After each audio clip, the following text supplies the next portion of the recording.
Well, with 4 teams left in the mix, we're getting towards the end of the footy season. It's getting a little bit interesting, you'd have to say. And welcome once again to the Titus and Sergio Variety Hour podcast. I'm Sergio Paradise, and here's a bloke who, well, he's never voted no to anything. It's Titus O'Reilly. I'll vote yes once, always. Just put me down for a yes, whatever the question is. I just love anyone I've talked to about the plebiscite, or no, it's not even a plebiscite, it's a postal survey. Yeah. Almost regardless of which way they lean on the issue, and how engaged they are, whether they're super engaged or couldn't really give a rat's, but might have a view of what they're going to vote. Everyone's like, why do we have to do this? And what a waste of money. So that's all I've pulled out of it. Was like, when you think people don't agree on things, there's one thing everyone agrees on. This is a colossal waste of time and money. And also a remarkable change of pace by Australia Post, in that they all got out in a matter of minutes almost, always. Because normally, these days, it takes you 3 weeks to post something from Northcote to Fitzroy. But now they've got out millions of these things in a matter of moments. What makes this amazing is, the government's in trouble when you'd actually think the AFL could run something better. Yeah. That'd be better organised and the outcome would be less predictable, Speaking of which, do you know when it actually all winds up, when they're actually going to collate all these answers and make a decision? You've got to I think it's almost like, I don't know, it's a while till it actually does. So I think they plan to know by November or something ridiculous. So this the Australian... It's the ultimate delaying tactic. So the Australian census people doing this, so that'll work well. Oh, well, that's why I noticed they didn't even bother with websites anymore after that one. And speaking of which, just this morning, just on the way to here to Studio Titus, I heard that apparently the Ticketek website crashed this morning. Yeah, for the finals, prelim tickets. An overwhelming surge of interest from Richmond supporters. I didn't know that many Richmond supporters would own computers. But apparently I think they're all logged in on the same one in the library. Or one of those kiosks you see at an airport. You wonder who's using that. I'll tell you what you don't see anymore that used to be around 10 years ago. Internet cafes. Remember, they were massive. There's still a few in St Kilda for your backpackers. Yeah, and for gamers. Yes. There's a few, but not like they used to be. Yeah. But anyway, that's where you used to do a lot of your... surfing. Well, I was going to say run a lot of your online scams, your Nigerian scams. Yeah, they've woken up to me on that one, the old Nigerian thing. I've tried to pretend I'm from the Australian Tax Office lately, but that one's not really working. Just pretend you're running a plebiscite.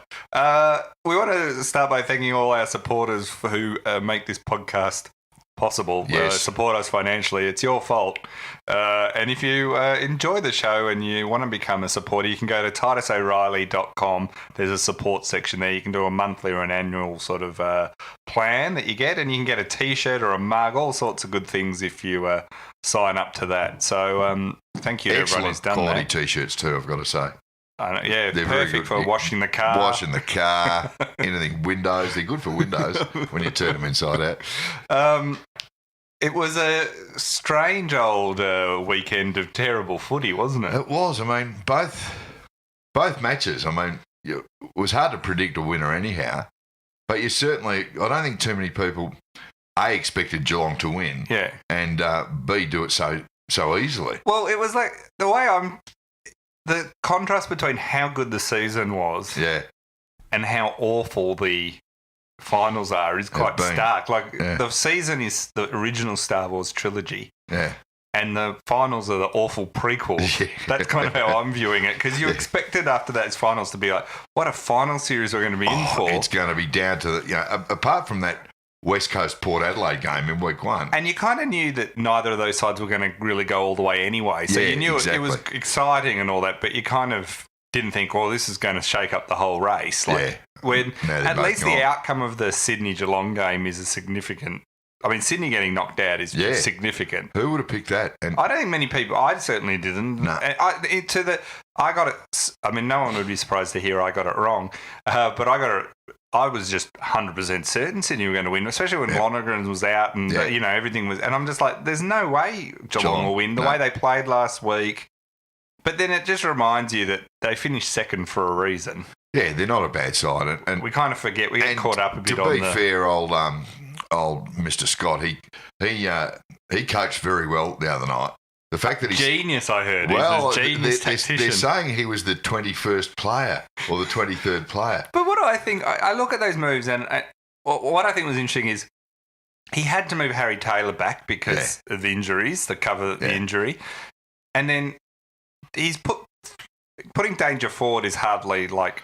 No. I thought what was more interesting in the midfield, how he made all the his midfielders, they really all manned up and took a Swans player out of the game as much, and then they just started to run all over them. But to me, Sydney, look, Geelong were very good. I'm not actually being critical of Geelong. I thought they were as good as you can be. But it was a bit like when you're pushing on an open door. Like, I think they showed up and played exceptionally well, but on top of it, they didn't get the pushback they were even expecting. I've never seen Sydney fumble so much. And that's, I guess, a combination of physical and mental pressure.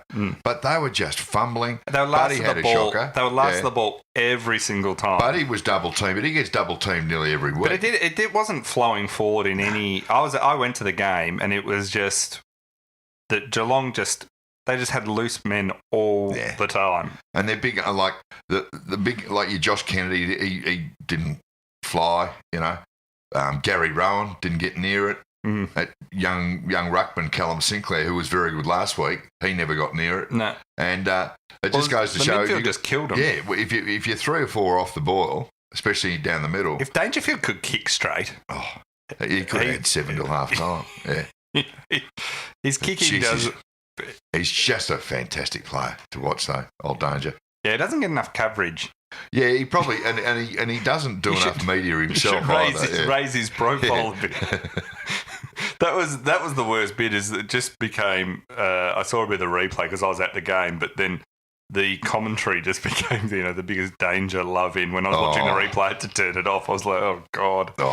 And the commentary. Some of the commentary the other night. I don't know if you watched the entire replay, but I watched the whole game on TV, and I know Cameron Ling is my whipping boy, but when they pointed out that Buddy Franklin had a heat patch on his thigh. Oh, was this the week before? Or no, he said it again the other night. Oh, really? Ling, he said because he said it about 20 times against in the Essendon game too. He said the heat patch that's to keep his leg warm.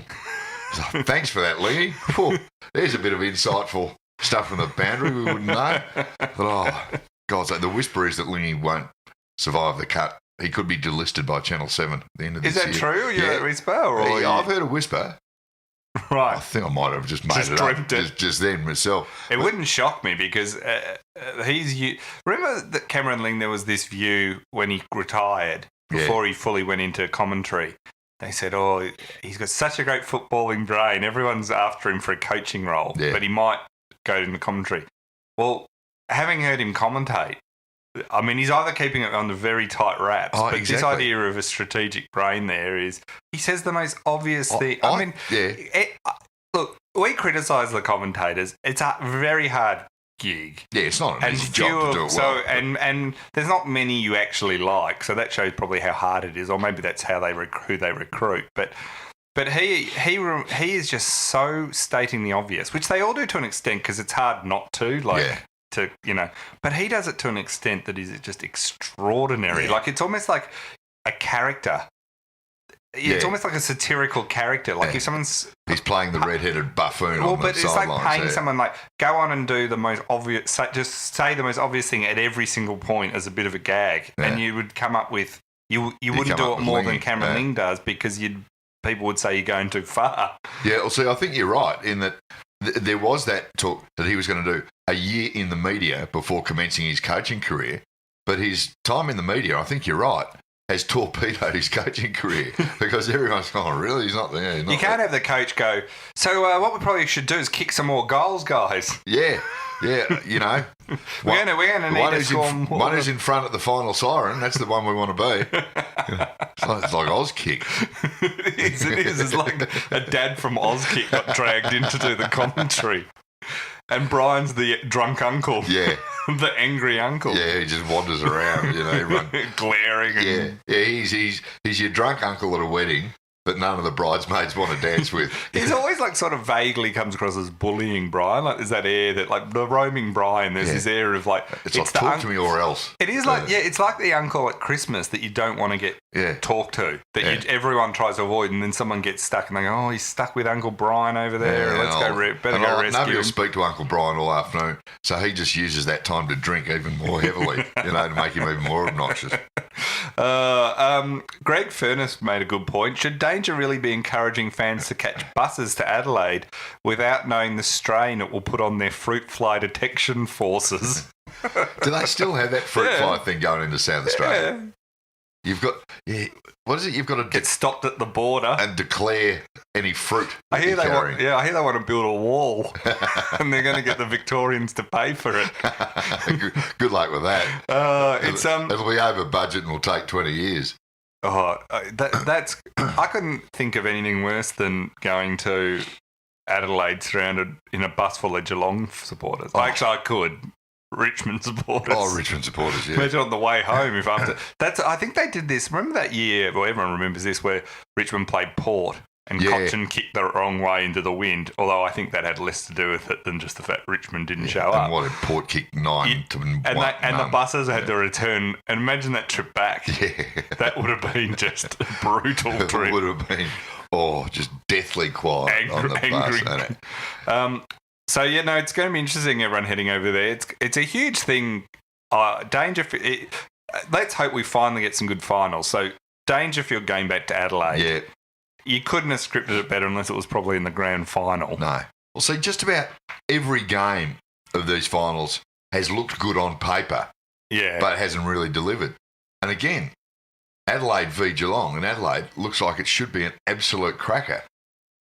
And I'll probably be wrong here, but you can't really see Geelong fixing up Adelaide the way they did Sydney, even though we couldn't have picked that either. No, I mean, I think at least with both these prelims that are coming up, you can make a case for all four teams to potentially win. So that's at least you kind of get a sense Eagles weren't going to beat the Giants. No. But this season's continually proved everyone knows nothing about footy, which is the fun of footy. Did you watch the GWS West Coast game? I did indeed. I've never wanted something to end so much. Well, I must admit, it was over pretty much at half time. You could tell they were just going to belt them. It was West so Coast had boring. Nothing going on. It was a dull game. There was nobody there. There was no atmosphere. It just didn't look like a final. No, it was. I had a mate who's he's from Sydney, mad Parramatta supporter. He's posted a picture of himself sitting there watching the Parramatta game, and I've gone, hey, mate, the NRL expecting, 300, 400 people here? And he's come back going, 41,000 actually. How many did GWS get? It's a very fair point. Oh, yeah, but that was the one game. I mean, GWS, it was only 14,865 people came to this one. It's the lowest VFL/AFL finals crowd since 1916. So that's right in the middle of the war. Yeah. So a lot of people were a bit 101 years ago. A lot of people were a bit preoccupied. Yeah. I don't think that involved GWS, that game, though. No. That was Fitzroy playing Collingwood. I think Rodney Eade was coaching too. That was 9,690 people watched that. But, the war being on kind of gives them a bit of an excuse. So, I mean, do you know the funniest thing is, everyone was, of course, making jokes about GWS having no fans. Yes. The GWS fans get so angry about if you make those jokes. And I'm like, welcome to the AFL. Yeah. Everyone bags everyone else's team based on the stereotypes. We don't. I mean, one, they happen to be true. We all know that this is. Whether you believe in it or not, it's a multi-generational thing. It took the Swans 20, 30 years to start to get the crowds they get. And we know if GWS does ever work, it's going to take generations. So we all know that. But they get so upset about it. Hang on. Do you think Collingwood supporters get bagged more than anyone else? Yeah. And most of them actually are pretty good humoured about it. Yeah. How many snow jokes and... that Melbourne gets, and the Collingwood, but the North lack of teeth. Get the you're broke, got no money, even when they've been in better positions, people still say that. So that's just the reality of being in it. But also, no one is showing up. Yeah, well, that's the point. I mean, you have to say, though, that despite their tiny numbers. They're pretty passionate, some of these GWS supporters. Oh, yeah, I give them credit. They all wear the orange suits and all the gear, and you wonder where they've come from, because it's not like you can get that excited about love for a footy club. You can write off them as OH&S gear for work. Well, that's true. They're tax deductible. The high-vis suits, yeah. Well, if the AFL go, here's a membership and here's your full kitted out uniform, and we'll pay you to come to the game. And here's 8 free children's tickets for every match, yeah. You know, I suppose so. Do you think they're going to charter a Cessna to bring down the whole team? Oh, if they have a bus, they'll have the team on it as well. The Tarago. Yeah. So it will be interesting having them come down to play Richmond, and going from having like 14 or just under 15,000 to 90,000 plus. And Richmond, when I went to that one against Geelong, they were loud. If there's 90,000 there this week, it'll be 86,000 mad Richmond supporters. Oh, at least. It's more likely to be 90 or about 1,000. The atmosphere will be spectacular. Yeah. At the MCG. We had a few questions on this. Gino wrote in, will Gill find 40,000 people to sign a stat deck stating that they were at the game on Saturday night, therefore labelling it a resounding success? See, Gino's suggesting perhaps that it's a bit cynical. That the AFL sometimes gild the lily a bit as far as crowd numbers. Well, it's a bit like in China. Oh, they were all out in the marquee getting some food and drinks.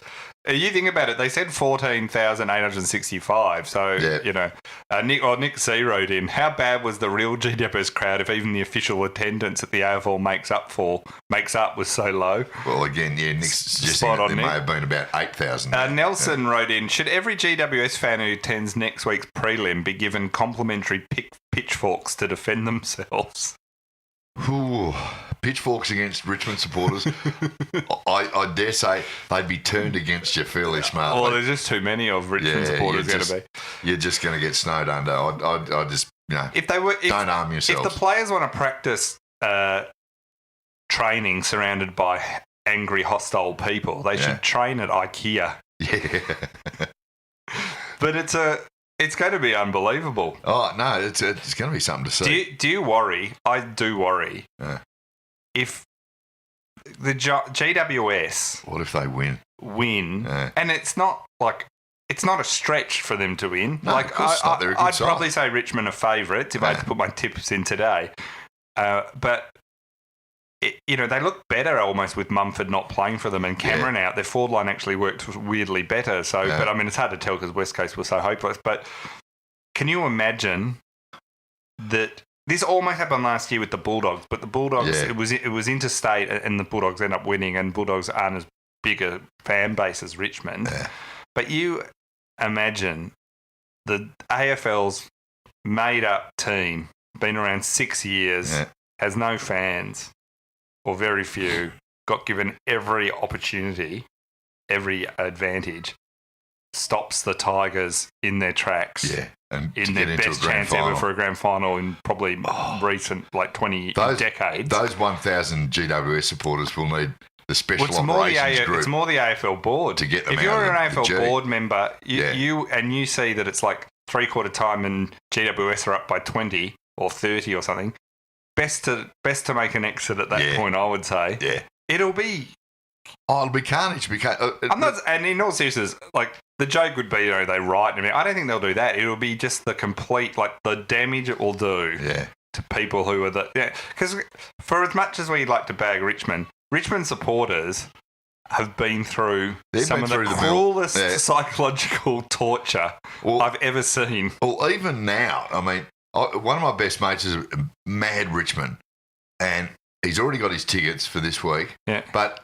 his air of just despair already, it's like he's bought tickets to his own execution. He's like, he's not looking, mate, just hurry up and put me on that, strap me to that table and fire up the syringes. I'll be asking Elon Musk to take me to Mars if this happens, because it is just a doomsday scenario. And for the AFL especially, it's a doomsday scenario. For the I've said this before, if GWS knock off Geelong or a Hawthorn or similar for a place in the grand final or to win the premiership, People would be, but, they wouldn't be. But Richmond, I mean, Bulldogs, Richmond and Melbourne and St Kilda are the four. Yeah. But Richmond even there's something even more about Richmond just because of how painful it's been and how much too, you got to give credit to Richmond. Like, there is a big core, not a small group. I know they talk about the bandwagon, but there is a big core of Richmond supporters who've stuck through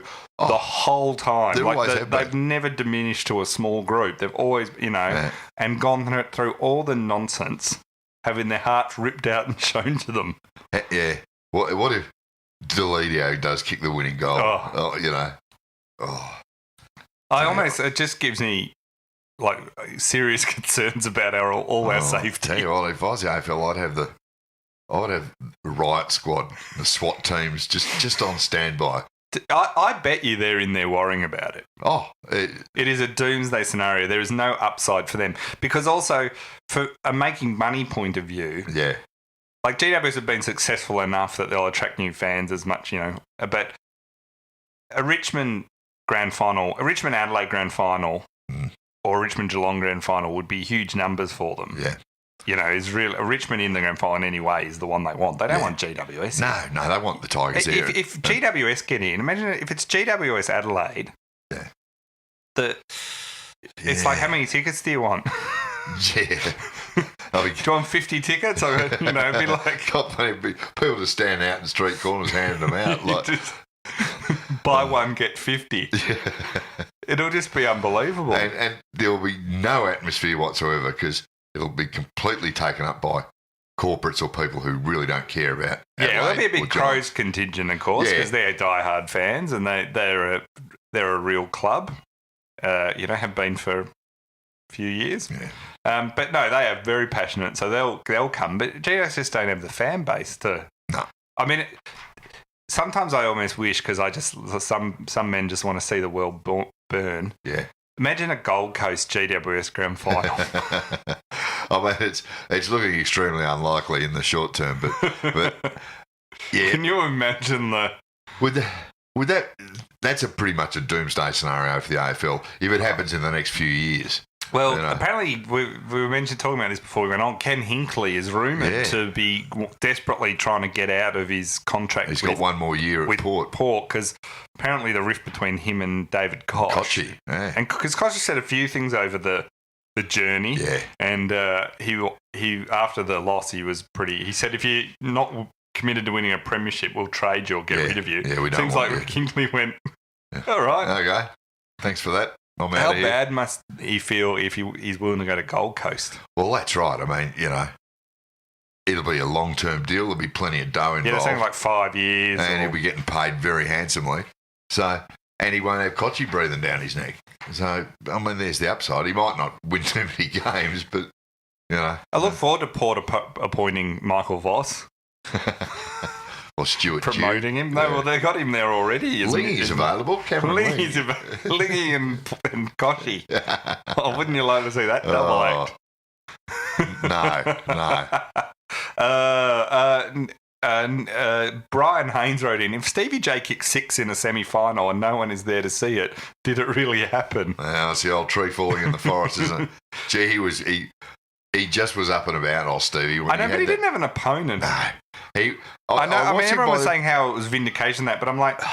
But by the time... I mean, he was good, but West Coast were just... He was good, but by the time of about his 5th, you could tell by the look on his face, he's thinking, this is like playing in under 15s it was again. I've got no West Coast were exhausted. They're all old. They're all back. Most of their players can go on and cash straight in. The ones retiring are so old they could get super immediately. So it wasn't really... Nick Barker wrote in, is Tom Bugg crashing the GWS rooms the most impact the Melbourne players had on finals footy in a decade? I didn't hear about this. What did Tom Bugg go? He showed up in the GWS rooms afterwards to have a bit of a celebration. He's probably more welcome there than in the Melbourne rooms these days. Oh, yeah. I wonder what he was doing there. It's weird, eh? Hayden Cloak wrote, is Tom Scully an elite runner? Gee, I haven't heard that one. Which part of that's the sort of stuff we should get answered. Yeah, we should. I mean, that's the sort of stuff that spectators want to hear about.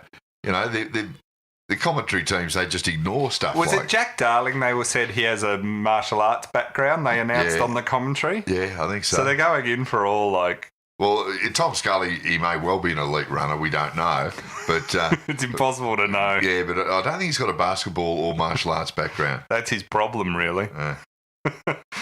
Focus on Footy. Remember Focus on Footy, our dear friends who challenged the Richmond board. Oh, right, those blokes last year with the bad haircuts. Now, a month ago, we got a question from Brad Cater, who wrote in, how much credit should the Focus on Footy group claim for Richmond's improvement this year? And we thought that was a pretty funny question. Funny question. Yeah. And Brad actually wrote to me this week because he pointed out, when he wrote this as a joke question, how ridiculous it was.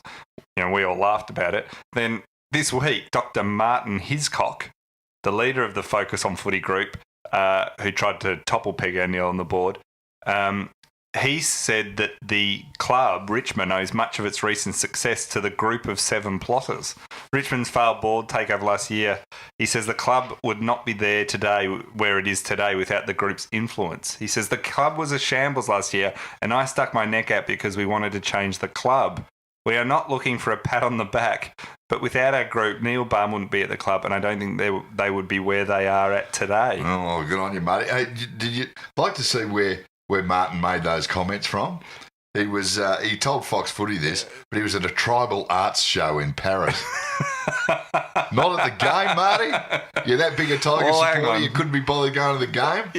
You're not going to miss a tribal arts show in Paris, Oh, not just to see your team maybe get into a grand final for the first time in 30 years. Well, the thing is, they didn't do anything. They challenged, and the thing is, when they challenged, they basically had any other points. Now, the reason Neil Baum suddenly became available is because Eddie made moves that put Gubby Allen above him. So suddenly Neil Baum wanted out, and Richmond saw the opportunity and took it. Yeah, so it fell into their laps. It wasn't. So this idea nothing to do with the Focus on Footy group. If Martin thinks he actually is Dr. Martin, I should say, Dr. Hiscock. I'd like to see him, if he can influence things just by challenging people but not actually doing it, why doesn't he challenge Kim Jong-un? Well, fix this North Korean thing. Yeah, well... Imagine that. They launched immediately. They sit down, the guy with the haircut. Yeah. It's a short trip from tribal art show in Paris straight to Pyongyang. Have you ever been to a tribal art show? Can't recall. It sounds right up your alley. So anyway, I can't believe that. So well done, Brad. I've certainly never been to one in Paris. Yeah, well done to Brad Cater, because when you see one of your joke questions become reality, welcome to the world of a satirist. Yes. No, lovely work, Brad. I'll pay that one. Your mate... this is his name now, isn't it? Your mate, Mike Tancred. My mate, Mike Tancred, yeah. He got sacked last week. Yes. Now, in getting... Well... In sacking him, the AOC, you'd be surprised. You're sitting down, luckily. Yeah. Let me surprise you by saying the AOC didn't really handle this well. That knocked me over with a feather. So Tancred, who's been accused of bullying, basically got off on a technicality that he didn't bully people enough for it to be classified bullying. He only did it once, threatening to bury people and things like that. Yeah. He only did it on occasions. Technically, not over classified as a bully. So what they did is instead they said they didn't sack him, but they did a restructure, and his role was no longer needed. A corporate restructure, and I mean, what nonsense! But also the word untenable was used. In any restructure, they keep who they want, regardless of roles. Yeah, and any restructure, yes, they do that, but they also get rid of who they don't want. Yeah. That's the whole point. If they want to keep you, the restructure will have a role for you in it. Yeah, it's not complicated. Yeah. Now, it's like imagine breaking up with someone and saying, I'm having a bit of a restructure, and it's not about you, but your role is my new way forward is not to have a girlfriend. Yeah, and look, so it's the role of girlfriend that's going away. It's not your fault, but it's just your position is untenable. The needs of the business. Hey, and just on my mate Mike Tancred. Another mate actually spoke to Tancred last week, and his words were, Mike said that. And I certainly can't even repeat this word on a podcast. Coates threw me under another word I can't repeat, bus just this week. Right. Because he came out and he was stood down on full pay for $330,000 a year job while this has all been going on. He claimed he was collateral damage, a victim of the crossfire. Yeah. Now, that's not exactly true. I'm not saying he's been the scapegoat, but a deserving scapegoat for once. Like, he actually did enough to be... He should have been sacked no matter what. Yeah. Where it's perhaps unfair is that Coates and a few others didn't go down with him. They've survived. So he's not quite such a victim. In fact, he's not the victim. The victim are the people that he bullied, for lack of a better word, because I know they're trying to say everyone has to be a victim of sorts these days. Yeah. So old Tugger, he's decided he's a victim of Coates and the AOC. So he was he worked there for 18 years. He got he got his full bonus and everything when he leaves. He got a $125,000 retention incentive payment that doesn't come to 2020. What does that actually mean? Well, that's basically, I think, locking him into not saying too horrible things about anyone or going and doing a tell-all interview. I was about to say, I think that's going to cost him $125,000 if he doesn't keep his mouth shut. So that's not the AOC came out. He also got, so I should add, that's for 2020. He also got a $500,000 redundancy payment. So let's not feel too sorry for So it's old not like Mike. he got sacked in, like, you know, he very much got the golden handshake on the way out. No question. And, you know, so most people listening to this think, I wouldn't be complaining too much if I got basically $500,000 plus another $125,000 on hold till I've just got to not bag anyone for, you know. Yeah. And he'll be able to struggle through, is what I'm saying. And for most of the last year or so, he's been on $6,000 a week anyway. Yeah. To be doing nothing. So to do nothing. Don't feel too sorry for old No, Tancred. no, he's not, you know. Now, originally they claimed that Tancred, the AOC, when they announced all this, they said he breached no bylaws in doing this, and that was completely just this restructure. So they have no bylaws against bullying or intimidation. This is because their independent review advised the AOC nothing alleged by the complainant separately or taken cumulatively amounts to bullying or other breach of the bylaws or policy. Now, the problem with this is Tancred did come out and have to publicly apologise for threatening to bury the former CEO in a shallow Fiona grave de Jong. Next to... Was it a shallow grave he actually said? Next to the Olympic Stadium, I think. Is that what he said? I think that's what he said. Well, no, I'm just making that bit up, but he did threaten to bury it. But he did threaten to bury it. Yeah. And he was reprimanded for that. Now, the thing about this is they changed the media release after they put it out, the AOC, to basically say that it wasn't like he was proven innocent, that actually what he was found guilty of, if you don't want to call it bullying in the legal sense, in the technical sense of the law, it was enough for grounds for dismissal. Yeah. So it wasn't like he was just, you know... So this whole pretense that this was just a restructure. And him being collateral damage of the shit fight between Coates. The interesting thing I learned, their independent inquiry into Tancred didn't allow the various people who were making the complaints, like Fiona de Jong and a few of the others, to make any representations of and give examples of the bullying. So how independent was it then? It's like, you know, have a look at this little problem we've got, but we don't really want you to solve it. The public know this stinks to high heaven. Oh, of course it does. They've spun so much that, you know, like, this isn't like a spin job where they just put their best position on it. They have tried to make out there's nothing has happened and it's all innocent. When the damage done and the people that really need to answer this is all the associations like Athletics Australia and all that who voted for Coates. How they can claim any moral high ground on anything. Yeah. I mean, they knew all this and they just went with him purely on where they thought the dollars would be better for them. Purely because if they vote for him, the AOC will shovel money their way. And if they didn't vote for him, they might miss out. So it's just a cynical operation from top to bottom. It's completely rotten. Yeah. You know, just completely rotten. It's a rotten, corrupt organisation. They're the ones that, you know, stress the Olympic ideals. Yeah. You know, shonks every single one. Hypocrisy gone mad. Getting back to a more serious sport. Yes. One of our listeners alerted us to one of Ireland's top greyhounds. Now, you and I love the greyhounds, but sadly, what is just such a wonderful sport. It's been a family sport for generations. has had some dents to its once pristine reputation in recent years. Yeah. And one of it is even here in Australia. Quite a few have been caught a few on ice and various other things. We had the trainer who was caught sexually stimulating a dog before a race. Yes. Turns out that doesn't work. Yeah, but they asked other trainers whether it worked. And they said no. They said no. Instead of saying, how would I know? they said, no, it doesn't work. and then there was the other thing I think the ABC uncovered where quite a number of greyhound trainers were training their dogs with live animals, whether they be rabbits or possums or whatever. Small children. Just to, make them. Apparently that's a bad thing.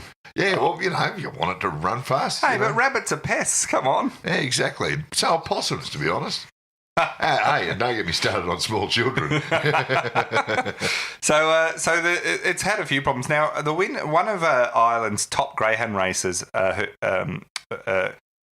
Clonbrien Hero, was found to have traces of the main compound of cocaine, so basically cocaine in its urine on 3 separate occasions. So it's got a bit of a problem with the white powder. Yeah. It won the July's Irish Laurels final at Cork, which you and I both know, one of the great greyhound races. One of the great sporting events of There's sort of the Super Bowl, FA Cup, and then the Wimbledon men's singles final, and then the Irish Laurels final at Cork. Yeah, huge event. You and I often have flown over for it, and I really recommend it. The Irish Greyhound Board. The Irish Greyhound Board, wouldn't that be? Wouldn't you love to be a fly on the wall of their board meeting? It's withheld the prize money and it's banned the dog from racing until it's been passed to clear in the future, depending on what happens.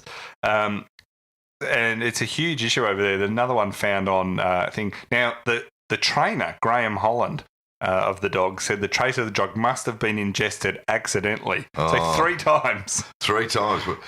Is someone stashing the cocaine in the dog's stable? Or maybe... Kennel, rather.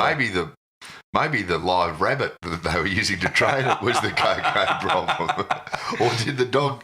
have a dodgy steak in New Zealand. It's never anyone's fault. No one ever just cops to drug taking. No, it's always accidental. Which means even if you are innocent, you seem guilty. But I reckon most of the time they're not. But no one ever just goes, you got me. Yeah. Fair, you got me fair and square, straight up. And this greyhound, I tried it on, and I got caught. I got caught. Now, the best thing about this is the Irish Greyhound Racing Board...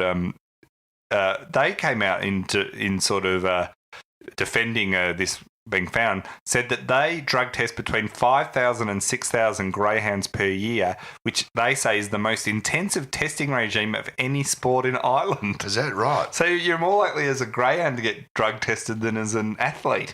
Well, there you go. Human athlete. There you go. So, the old Scarface, racing stable, Amazing. Okay. So I wonder if this dog... he's banned from racing again until he's doing some appeals and stuff. I think he's in rehab at the moment. He's in Phoenix. Where do they send them all? They all go to bloody Phoenix, Phoenix don't they? Or Malibu. With Grant Hackett. Now, we found found's the right word. You and I have been big supporters of some of the lesser-known sports in Australia. Alternative sports. Yeah, which don't get the credit. One has a long-time favourite has been Quidditch. And we are world champions. The Australian drop bears are world champions. It shows that Australia is even good at made-up sports. Yes. That's how good we are at sport as a nation. Still not much good at tennis because we lost the Davis Cup this morning. It's not a real sport like Quidditch is. No. So we're good at Quidditch. Now, I've always been excited that, when I find a new sport's happening. Yep. Australia is now entering the World Championship of hide and seek. Right. These are adults, right? Yeah. It's in Consono, which is known as Italy's Las Vegas. I didn't realise Italy had a Las Vegas. In Consono stays in Consono. The Australian team is challenging the teams from around the world for the coveted golden fig leaf in the World Championship. One of the world's great trophies. The golden fig leaf. So this is in hide and seek. So from September 8 to 10, 80 teams, each comprising 5 players over the age of 18, return to play with unabashed and carefree abandon in a sprawling 65,000 square metre terrace valley overlooking the surrounded plains of picturesque Lombardy. Aussie team member Alan Jones, it's from Sydney's northern beaches, so who knows, could be the parrot. Well, I just did say it sounded like the Gay Olympics. Returned to playing the unabashed... he's come up with the name. Now, the name of the team, the Nascondingos is the name of the Australian team. He said it's the Italian word for hide and seek is nascondino, and we like the combination of that plus dingo. Right. So, there you go. Nascondino. Okay. Yeah, isn't that good? Doesn't really roll. Not like the drop bears. No. Quidditch have got them there. So he says the team's tactic is to hide well, run fast, without fear, said Alan. Right. Do they start each match with a eeny, meeny, miny, mo? He said the World Championship version of the sport is very athletic and fast-moving. Oh, no doubt. Where competitors have to evade a seeker and race the seeker back to a safe zone at the far end of the competition area. The seekers are sourced from Italy's rugby team. I'm definitely not their top rugby team. So we need to be ready to put our skates on when the sprinting starts, he says. He says the last dash can put skin in the game. The last few metres generally involve a dive for the safe zone, meaning like the diving in baseball to reach a base. So being fearless and risking severe gravel rash is a necessary requirement for the sport. Right. So where do we start unpacking that? I don't know. Do we know how the Nascondingos went in this little exercise? Well, we must look that up for next week. But, gee, hide and seek world championships. Is there a world board for hide and seek? Is there an... I'd like if there's a... Put John Coates in charge. A lot of people like FIFA 18 on the PlayStation 4, but I prefer the hide and seek game on PlayStation 4. Tell you what, just found a new gig for Mike Tancred. He could be the media director for the Nascondingos. Oh, God. The problem with him, he can't threaten anyone because he can't find them. I'm about to say, I'll bury you if I ever find you. He might be struggling to get $330,000 a year. Isn't that good? But the Italians, their team's made up from the players from the Italian rugby team. And again, didn't even know Italy had a rugby team. I'm tipping they're not your A-grade athletes. It's very strange. Oh. So there you go. Need some of the great AFL players who go missing to play. I would have once said Trent Cotcham, but he actually played pretty well last final. Maybe that's where Alan Jakovic ended up. He thinks he's so good. He's a legend in the hide and seek community. Just disappeared. Oh, so there you go. Hey, another one you found. Yeah, I forgot about this. Another one in the and thank God St Kilda haven't heard of this, is a bar and grill in Maryland. It says that they are advertising, and it's caused controversy, for a midget paintball manhunt. How could this possibly be controversial? Well, what's funny about it is it's the second time they've run this, and they are so shocked. They say they're shocked that it's once again caused any controversy. Now, can you believe that that's going to cause controversy? No, but just think about this. What it actually is. It's a paintball manhunt, right? So you go hunting with a paintball rifle, and you're hunting midgets. Yeah. What could possibly go wrong? Or how could people possibly have how any could problem they possibly think that's in bad taste? No. Now, it's in bad taste when this is as part of a... it's called the OC Bike Fest. So not bikes as in the Lance Armstrong type of bikes. No, these are the bikies, Yeah.